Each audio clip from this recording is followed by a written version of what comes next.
Bir xonali kvartira bo'lsa ko'rsating, bosib olamiz degan aka-ukalarimiz uchun bu videomiz bag'ishlanadi. Assalomu alaykum Angren ahli. Bugun Xorazmskiy, ya'ni General Ergashev ko'chasidamiz. Ko'rishingiz mumkin, katta eshikdan shundoq kirib kelganimizda bu tomonimizda bir xonali o'sha kvartiramiz, orqamizda esa mana ko'rib turibsiz, oshxonamiz va kirganimizda chap qo'limizda yuvinishxona, ya'ni va hojatxonamiz. Mana eshikni ochib ko'ramiz. Ko'rishingiz mumkin, o'rtacha holatda yuvinishxonamiz, hojatxonamiz bitta, ikkalasi chiroyli holatda. Bu yoqda oynalari ham bor, mana qo'yib qo'yilgan. Yuvinishxonamiz ham yaxshi, o'rtacha holatda, bemalol bitta yosh oila kelib yashasa bo'ladi. Endi koridor qismimizga e'tibor beramiz. Koridor qismimizni ko'rishingiz mumkin. Bu yoqlarimiz ham yaxshigina. Bu yoqqa mana oyoq kiyimlarni taxlab qo'yib qo'ysangiz bo'ladigan sharoitda turibdi. Xo'p, undan keyin o'tadigan bo'lsak, o'ng qo'limizda shundoq asosiy xonamiz, o'sha zalimiz keladi.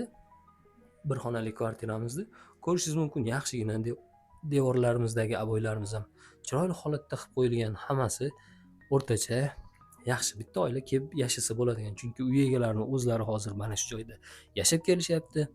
Hamma sharoitlari bor, svet, suv, gazdan umuman muammolar yo'q va Xorazmskiy deyarli shaharda markazi desak ham bo'ladi. Hamma joyga yaqin. Bozor deysizmi, bu tomondan, bu tomonimizdan boshqa joylar deysizmi, Toshkentga chiqib ketish uchun ham hammasiga yaqin holatda. Xo'p, svet, suv, gazdan muammolar yo'q. Mana gazlarimiz ham bor. Uy egalari o'zlari foydalanib kelishadi. Oshxona garniturlarimizni ham ko'rishingiz mumkin, yaxshi holatda.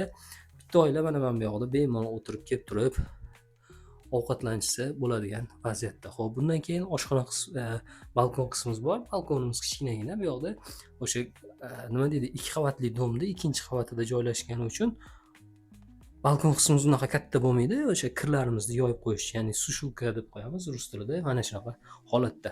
Bu katta eshikdan kirganimizda. Ko'rib turibsiz, menimcha chiroyli holatda ko'rsatib bera oldim. Katta eshikdan kirdik. O'ng qo'limizda zalimiz, to'g'rimizda o'sha oshxonamiz va bu yoqda o'sha zalimiz. Endi uyimizni narxiga keladigan bo'lsak, uy egalari uyni narxini $17,300 deb baholashyapti. Pastda telefon raqamlarini qoldiramiz. Bemalol telefon qilib turib, uy egalari bilan baraka qilsalaringiz bo'ladi. Mana shunaqa kvartiralarni qidirib yurgan, bir xonali kvartiraga chiqaman degan tanishlaringiz bo'ladigan bo'lsa, bemalol ularga bu videoni jo'natib qo'yib baraka qilsalaringiz bo'ladi. Kanalimizga obuna bo'ling. Mana shunaqa videolarni o'tkazib qo'ymaslik uchun videomizga ham like bosib qo'yishni esingizdan chiqarmang.